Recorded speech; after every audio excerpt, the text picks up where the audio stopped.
Yeah, I don't know. I don't know really what to say, but other than the fact that, it's nothing that it's nothing that anyone would have predicted early on in the season. I don't know, even a couple of weeks ago, but maybe the appeal of Oklahoma football is not, where it has been. Obviously, it's always going to be there locally, but nationally, where it has been in the last few years. So, um, yeah, I mean, not only but that it's an ESPN Plus game, but it's at a weird time slot on 2 p.m. Central, as well. So, um, selfishly for me, I was hoping this would either be a 11 a.m. or an evening 6:30 kick, because it's right in the middle of, um, which I know a whole lot of people maybe here listening don't care, as much, but Georgia and Tennessee kick off at 2:30 p.m., which will most people will be,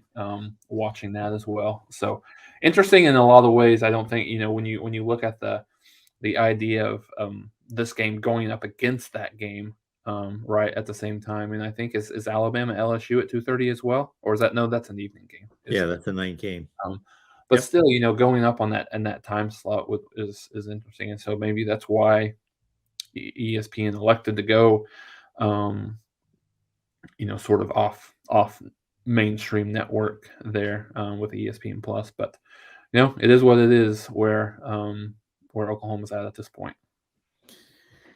As you scan the message boards and have contact with Oklahoma fans on Twitter and other locations and do all the research that you do, and you're highly invested in Oklahoma football, do people seem to be a little bit more reasonable about their take on this team as opposed to 2 weeks ago and before they notched a couple W's? It's funny, Mark. I think I mean, yes and no. I mean, I think to answer your question, I think most are starting to get a little bit more reasonable just in terms of understanding how good or maybe lack thereof from a talent perspective this team is, particularly on the defensive side of the ball. I thought, and me even to a certain degree with the coaching that was being brought in on the defensive side of the ball. Not that everything would be fixed, but this team would be much better defensively than they have been. So I think the defensive side of the ball is probably the thing that most people are maybe scratching their heads a little bit at.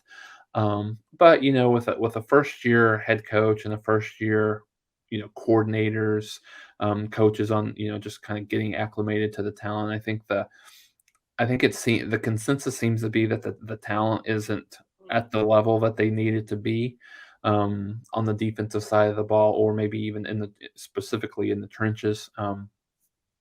But and the talent that Oklahoma's had there is not just playing up to the potential. So, I think there's going to be a fair amount of player turnover, this year, just from just from what I understand, just kind of reading between the lines. I think there might be some surprising people, or some surprising kids to some people that may hit the portal, after the season is over, just based on this not being the way some of these kids have played this year, is not being the standard that Oklahoma needs, from a defensive side of the ball. But no, I mean, there's always those optimistic fans, right, that still think that Oklahoma has a decent opportunity to go 9-3, run the table, and perhaps get back into that, Big 12 race. Which I'm not saying it's not possible. I mean, I think all these games, when you see what Texas Tech did, against Baylor, when you look and see what Oklahoma State did against Kansas State,